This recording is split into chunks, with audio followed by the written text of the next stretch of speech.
Hello! Hi mga katuto! Nagpakita ako saglit. Okay, so topic na tayo. Letter P. Ayan. So, malapit na po tayo sa letter Z. P muna, tapusin natin. Ito po ay, kanina lalagyan na ng kutsara tinidor. Ngayon naman po ay gunting. O kung ano lang ang makuha ko dito. So, eto naman po ay letter P na may, eto nga, A, E, I, O, U. Nalalagyan natin ng katinig na P, na B, C, D, F, G, hanggang Z. Okay. So, yan po. Basahin natin. Pab, peb, pib, pob, pub. So, yan. Next, pak, pek, pik, pok, puk. Ito, lagyan ng K sa dulo. Pik, kunin. 'Di ba? Kunin. Then, K, lagyan ng K sa dulo. Pak, pakete. So, yan. Ngayong December, maraming nagbibigay ng spaghetti. Pak. Ayun, marami yan. Next, eto tayo, pad, ped, pid, pod, pud. Ito yung silent, natin, sounds na sound, pad. Yan po yung mga lalagyan ng mga sa patani. Yan. Tapos yung mga iPad, meron din mga ganon. So, pad of paper. So, yan sa papel naman. Maraming papel. Next, may F, paf, pef, pif, pof, puf. Pag, peg, pig, pog, pug. Ito, pig. Yan ang English ng baboy. Baboy. So, yun yun. Next, pak, pek, pik, pok, puk. So, yan, pik naman, iba naman yan. Sunod po natin, pa, pal, pel, pil, pol, pul. Lagyan pa ng isang pito, pil. Yun yung mga iniinom na gamot, pill or pills. Pal, another term for friend. Friend, pal. Pal, sorry. Next, pam, pem, pim, pom, pum. Pam, yan yung pangalan o palayaw. Pangalan. Magiging big letter P na yan pag naging pangalan. Palayaw yan ng Pamela. Mga ganon. Okay, next dito po tayo sa baba. Pan, pen, pin, pon, pum. Mali. Hindi ito kasama dito, no? Oo. Sa pagtuturo, pwede po nating may mailagay tayong iba. Oo, katulad niyan. Sabihin, ay ma'am, iba po yun. O sige, mali, N pala yan. Okay, alin ang naiiba? So, pwede yun. Halimbawa, pan, pen, pin, pon, pun lang ang nandiyan sa lahat. Tapos, mayroong iba, bibilugan nila yung ibang pantig. So, pwede po yun. Okay, next. Pan, frying pan. Yung mga lalagyanan. Pen, ball pen, mga ganon. Pin, ito yung mga sa pananahi, 'di ba? Pon, ito yung sa chess. Yung pon. Wala akong masyado naisip doon. Pun. Sunod, pap, pep, pip, pop, poop. Pop, pap, cola. O, bili ka ng pop doon. Ayan. So, pag ganun, pangalan ng soft drinks, proper noun siya, big letter na. Eto, palayaw ni Tirso Cruz, Pip. So, nagiging big letter P na yan. Okay, pap, big letter to. Papa, halimbawa, papa. P, big letter na yan. Kung mapapansin nyo po, may mali dito. Hindi naman proper noun to eh. Dapat niyan, small letter P lahat. Pansin nyo po. Tapos dito, mga small na yan, oh. Mga small na. Yan ang tama. Kasi hindi naman siya proper noun. So, titingnan nyo din po, ha?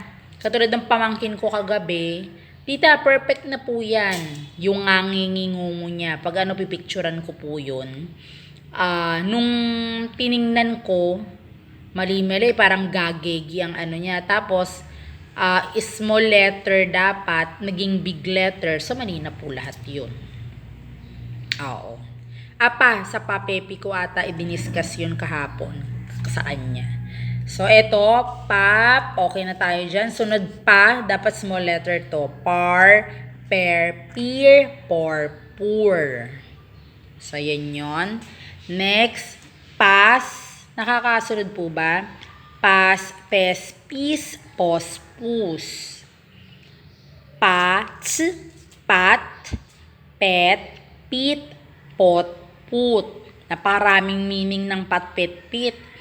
Pat, yung ano tawag dito? Pat, pangalan, Patricia, palayaw siya. So, big letter, tama lang pala to. Pet, anong klaseng pet o anong alaga mo sa bahay. Then, pit, hukay yan. In English, hukay. Ang pot, in English, nagiging a sound, pat. Ang pat ay ang mga lalagyanan. Anong tawag dito? Mga banga, mga ganun. So, pat yun. Then, put, ilagay. Put a check. O, lagyan ng check. Put that on my table. Ilagay mo yan sa aking lamesa o mesa. So, yun po. Di ba ang daming meaning na itong pat, pet, pit, pot, put. Next, ito po, paw. Paw, pew, pew, pow, pow. Ito, in English, nagiging o sound, o, po, po. Ito, iba naman din yan. May meaning na ito at actually, pew. Pew ba yun? Sa, upuan sa simbahan. Okay. Next, meron po tayong pay, pinapay, pay, pay, pi, poy, puy. So, jopay, pay. Palayaw na naman po, ang dali, no? Or, pay. Ganyan yung salita, pero itong spelling in English. Anong English nun? Bayad, magbayad, payment, or pay. Magbayad ka. Ganon. Pi, poy, poy, popoy. Poy, big letter lang yan. So, diba? Okay, next. Pas. Ito pala, big letter din. Sorry, mga pangpangalan. Pas, pes, pis, pos, pus. Ito po, zay siya ng pas. Pasita. Minsan pas yung palayaw. Pis. Meron din ganyan. So, masyado, ito ang lagi. So, dito, sa baba na to, ang more on, ang pangalan ay, ito nga, pat, tama lang yan. Par, pare, hindi siya dapat big letter. Ito, big letter pwede. Ito, big letter, palayaw ng Patricia. Ito din, pwede yan. Okay. So, yan po, dyan po nagtatapos ang ating pantig. Pagpapantig. Bawat ganyan, pantig po yan. So, na dapat nating malaman. Yun po, ha? Ang pagpantig na to ay galing sa may katinig, may patinig, may katinig. Nakita ba? Katinig, patinig, katinig. So, yun po. Alamin po natin. Yan, ha? Nakakasunod po ba? Pakitype dyan sa ating comment section, sunod.